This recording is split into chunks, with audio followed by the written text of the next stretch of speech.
Hello friends, আজ আমি এক নতুন রেসিপি নিয়ে চলে এসেছি। আজকে আমি কাঁঠালের বিচির আলু দিয়ে তরকারি করে দেখাবো। সেই জন্য দেখো, এটা বাড়ির কাঁঠালের গাছ। কাঁঠাল থেকে কোয়াগুলোকে বের করে নেওয়া হয়েছে।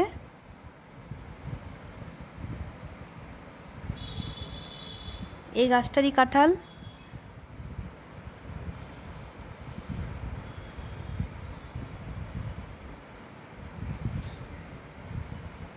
আর এই ফুল গাছটা দেখো কত ফুল ফুটে আছে, খুব সুন্দর সেন্ট ফুলটার।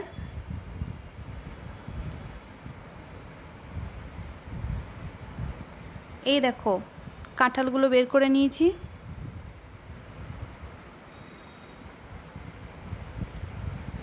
এবার কাঁঠালের বিচুনগুলোকেও বের করে নিয়েছি কাঁঠাল থেকে। এবার এইগুলোকে ভালো করে পরিষ্কার করে নিয়েছি, খোসাগুলোকে ছাড়িয়ে নিয়েছি।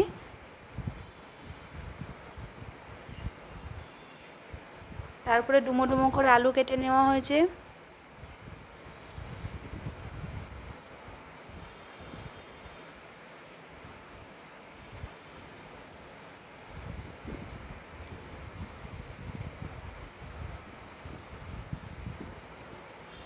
আর এখানে নিয়েছি আদা কেটে রেখেছি, রসুন, শুকনো কাঁচা লঙ্কা, পেঁয়াজ কুচি আর টমেটো কুচি।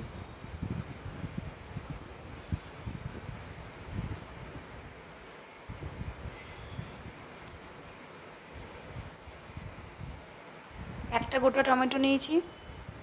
এবার আমি কাঁঠালের বিচুনগুলো আর আলুগুলো সেদ্ধ করতে দিয়ে দেব। প্রথমে কাঁঠালের বিচুনগুলো দিয়ে দিচ্ছি।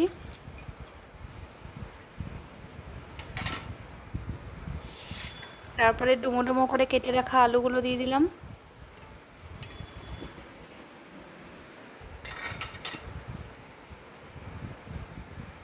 এবার আমি কিছুটা পরিমাণে লবণ দিয়ে দেব।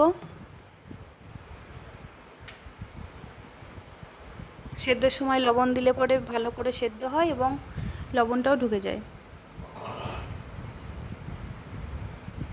গ্যাসটা আমি ধরিয়ে নিয়েছি। কুকারটা এবার বসিয়ে দিচ্ছি।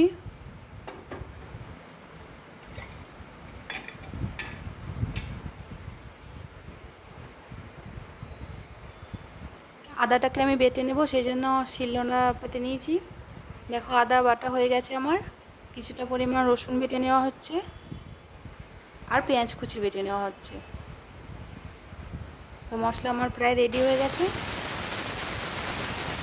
এবার কুকারে সিটি পড়ে গেছে, একটা সিটি দিলে সেদ্ধ হয়ে যাবে। আর এখানে ফোড়নের জন্য জিরে নিয়েছি, এলাচ, দারচিনি, শুকনো লঙ্কা, তেজপাতা, গোলমরিচ নিয়েছি।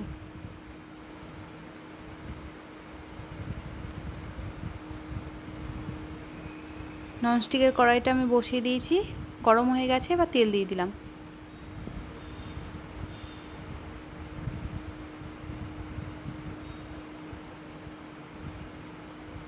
এবার আমি ফোড়নে দেওয়ার জন্য গরম মশলা আর তেজপাতা, শুকনো লঙ্কা রেখেছি, সেগুলো দিয়ে দিলাম। কিছুক্ষণ ভেজে নেওয়ার পর আমি পেঁয়াজ কুচি করে রেখেছি, সেটা দিয়ে দিচ্ছি।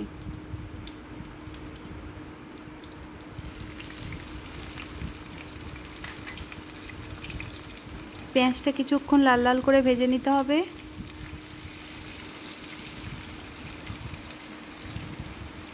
পেঁয়াজটা কিছুক্ষণ ভাজা হয়ে যাওয়ার পর আমি দেখো টমেটো কুচি করে রেখেছি, সেই টমেটো কুচিটা আমি দিয়ে দিচ্ছি।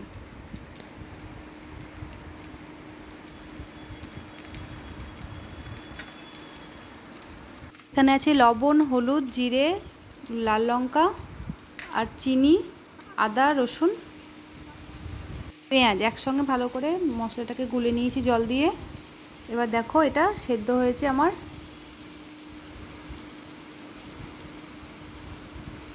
মিডিয়াম সেদ্ধ করে নিয়েছি।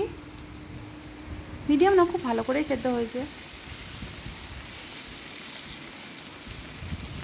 দেখো, পেঁয়াজটা প্রায় ভাজা ভাজা হয়ে এসছে। এবার আমি ওই মশলাগুলো দিয়ে দিব।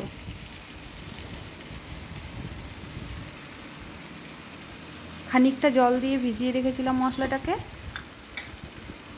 মশলাটা দেওয়া হয়ে যাওয়ার পর ভালো করে কষিয়ে নিতে হবে।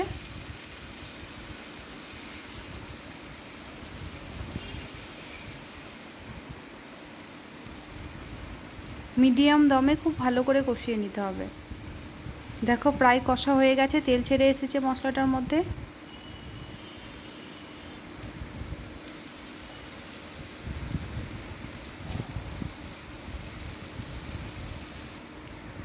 এবার আমি সেদ্ধ করে রাখা কাঁঠালের বিচুনটা আর আলুটা দিয়ে দেব।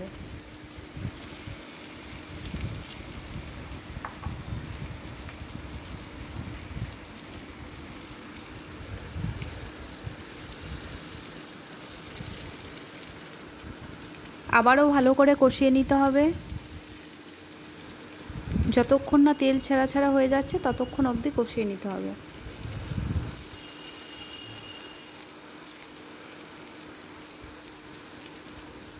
আমার তেল ছেড়ে এসেছে, এবার দেখো আমি জল দিয়ে দিচ্ছি। খুব বেশি জল দেওয়ার প্রয়োজন নেই, কারণ এটা আগে থেকেই সেদ্ধ করে রাখা আছে।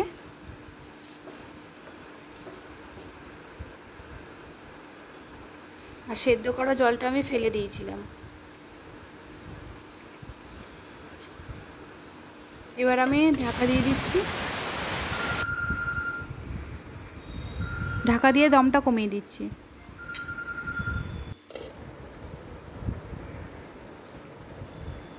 ঢাকনাটা খুলে আমি ভালো করে নেড়ে নিচ্ছি। দেখো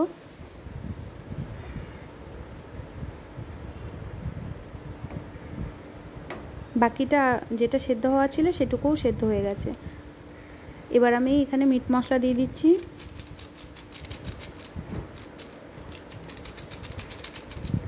আর কিছুটা পরিমাণে ঘি দিয়ে দিচ্ছি।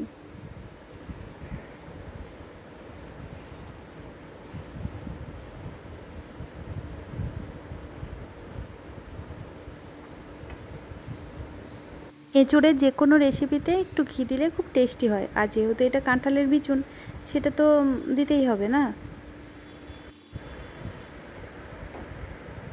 তো দেখো আমার রেসিপিটি রেডি হয়ে গেছে।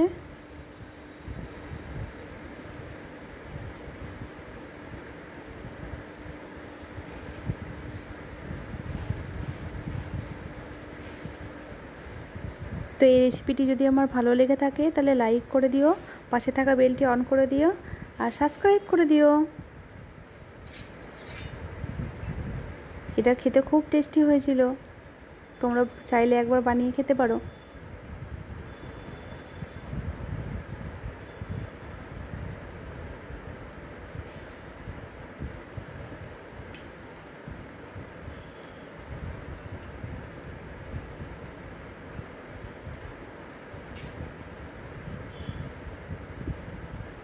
কেমন লেগেছে এই রেসিপিটি কমেন্টে জানিও। টাটা বন্ধুরা।